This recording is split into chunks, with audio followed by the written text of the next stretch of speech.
RSS ने अपने जन्मकाल से इस पूरे प्रदेश और पूरे मुल्क को दो धड़ों में बांटने का काम किया है। दवा का दाम जो 10 रुपए की पत्ता था वो 200 रुपए में मिल रहा है। शुगर की दवाओं का दाम 10 गुना और 15 गुना आपने बढ़ा दिया है। और ये सब बढ़ा के दवा कंपनियों से चुनावी चंदा लिया, एड जो चलवा रहे हैं। 10 साल हो चुके हैं और माननीय मोदी जी ने अपनी विश्वसनीयता खो दी है। वो क्या कह रहे हैं, कितना कह रहे हैं, अब लोग संजीदगी से लेते नहीं उनको। चुनावी शोर अब तेज होता जा रहा है। चुनाव की तारीखों के ऐलान होने के बाद हर जगह अब चुनाव की ही चर्चा हो रही है।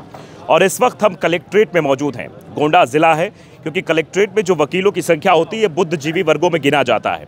ये गांव के घर के मसलों को हल करते करते राजनीतिक मसलों पर भी अच्छी समझ रखते हैं और इनसे बातचीत करने के बाद वाकई में राजनीतिक नब्ज आप टटोल सकते हैं।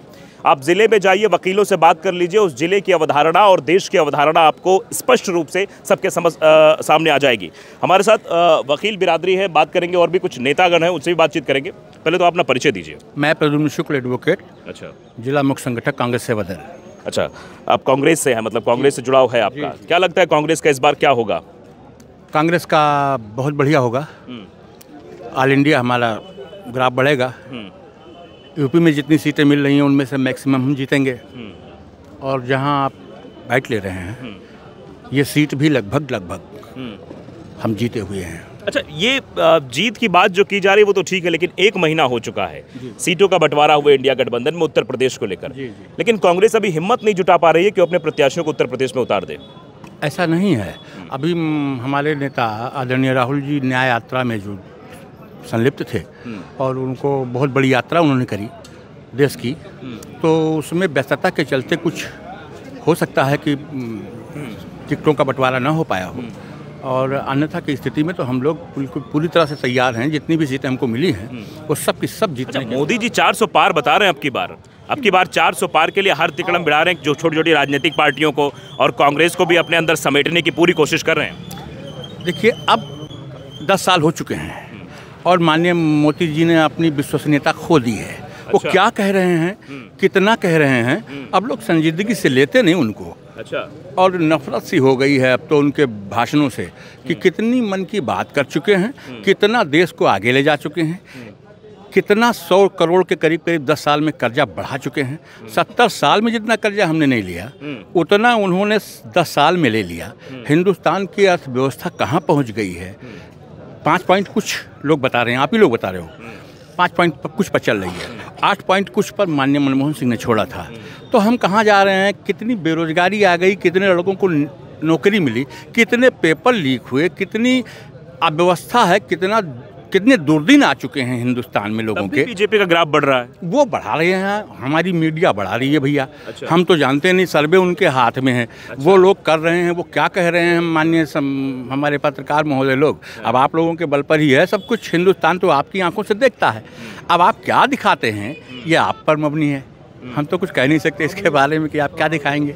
अच्छा। अब आप मतलब हम 400 उन्होंने कह दिया, माननीय मोदी जी ने कह दिया 400 बार कह दिया होगा।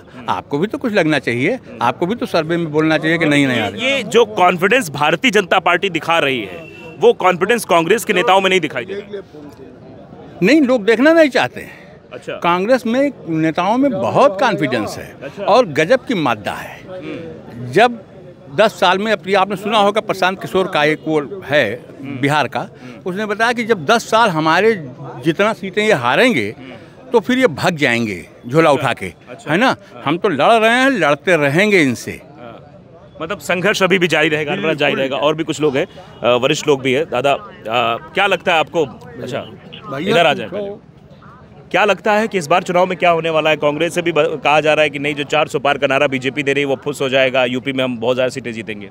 कहाँ के परिप्रेक्ष्य में पूछना चाहते हैं? अगर गोंडा के परिप्रेक्ष्य में पूछें तो यहाँ के परिप्रेक्ष्य में कैंडिडेटों के बारे में बताएं। अगर आप ऊपर के परिप्रेक्ष्य में पूछना चाहते हैं तो वहाँ के बारे में भी बताएं। आप यूपी के बारे में बताएं। यूपी के बारे में अभी फिलहाल बीजेपी जो चाहती है कि हम इस पूरे समाज को जो उसने 10 साल में बांटने का काम किया है, आरएसएस ने अपने जन्मकाल से इस पूरे प्रदेश और पूरे मुल्क को दो धड़ों में बांटने का काम किया है, उसका फायदा वो फिर उठाना चाहते हैं। लेकिन ऐसा लग नहीं रहा है इस बार। अच्छा, ऐसा कुछ लग नहीं रहा है। अगर ऐसा लग रहा होता तो शायद जहां भी जाते हैं, चाहे मोदी जी हों चाहे योगी जी हों, अपने विकास के एजेंडे को जनता के सामने रखते, विकास के एजेंडे को नहीं रखते हैं। कभी कलर से पहचान की बात करते हैं, कभी सीएए की बात करते हैं, कभी एनआरसी की बात करते हैं, कभी मंदिर की बात करते हैं, कभी मस्जिद की बात करते हैं और कभी हिंदू मुसलमान की बात करते हैं।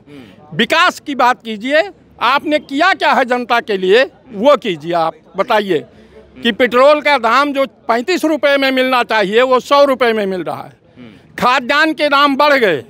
दवा का दाम जो 10 रुपये की पत्ता था वो 200 रुपये में मिल रहा है। शुगर की दवाओं का दाम 10 गुना और 15 गुना आपने बढ़ा दिया है। और ये सब बढ़ा के दवा कंपनियों से चुनावी चंदा लिया, जिसको हमारी माननीय सुप्रीम कोर्ट ने ओपन कर दिया पूरे हिंदुस्तान की जनता के सामने। इस पर भी बोलना चाहिए। शक्ति स्वरूपा है ये तो मोदी जी बोल रहे हैं, लेकिन ये अगर दम होता, एड जो चलवा रहे हैं, डपोर शंख आपने देखा है? डपोर शंख का कहानी जानते हैं? तो ये डपोर शंखी हैं। अच्छा, हाँ, मतलब अभी तक वो मीम चल रहे थे, फेंकने वाले अब डपोर शंख नया आ गया। डपोर शंख। अच्छा, हाँ, डपोर शंख फेंका ही था कि जो मांगोगे हम दे देंगे, लेकिन दिया उसने कुछ नहीं। अच्छा, कह तो रहे कि राशन बंटवा रहे हैं, किसानों को सम्मान निधि दे रहे हैं, हम डायरेक्ट पैसा पहुंचाते हैं। पहले बीच में पैसा अटक जाता था, कोई दूसरा खा जाता था, आज डायरेक्ट अकाउंट में पैसा पहुंचता है। इस वजह से जनता हमको पसंद कर रही है। गैस किस रेट में था जब ये आए हैं सरकार में? गैस किस रेट में था? पेट्रोल किस रेट में था? डीजल किस रेट में था? क्या मिट्टी तेल जनता को मिल रहा है? क्या अभी सस्ता करवा दिए? चीनी मिट्टी तेल 2 रुपये, 2 रुपये से हेडलाइन बनती है, लेकिन जो चुनावी बांड है, जो जनता की लूट है, जो महंगाई आशातीत है, एक भी गोदी मीडिया उसको बैनर न्यूज नहीं बनाती है। 2 रुपये घटा इसके लिए बैनर न्यूज है, 10 रुपये बढ़ गया इसकी बैनर न्यूज नहीं बनती, इतनी सी न्यूज आती है। क्या घटा दिया? 2 रुपये अगर घटा दिया तो जो 35 रुपये 34 रुपये में वो कान्हा रामदेव चिल्लाता था वो कहाँ चला गया सब? अच्छा, रामदेव तो बोल ही नहीं रहे। रामदेव को तो एक बार राहुल गांधी की तारीफ कर रहे थे। सुप्रीम कोर्ट ने रामदेव को भी लटका रखा है। अच्छा, तो कैसे बोलेंगे? बाबा के भेष में वो लुटेरा है। अच्छा, और लुटेरा इसलिए है कि हमारी पतंजलि योग पीठ कोणर में है और हमारी पतंजलि योग पीठ के नाम पर वो धंधा कर रहा है। उसका धंधा बंद हो जाना चाहिए। नहीं, इस पतंजलि योग पीठ के लिए उनको रॉयल्टी देनी चाहिए। उससे बड़ा बेईमान और धोखेबाज इस देश के अंदर कौन सा व्यापारी होगा? अच्छा, फिर भी मोदी जी जीत काहे जा रहे हैं? 1200 करोड़ रुपए की रुचि डालडा वो खरीदते हैं 400-500 करोड़ रुपए में, और वो भी सरकार देती है। मोदी जी की कृपा से एक पैसे नहीं लगता है बाबा का, और रुचि सोया वो खरीद लेते हैं और चला रहे हैं।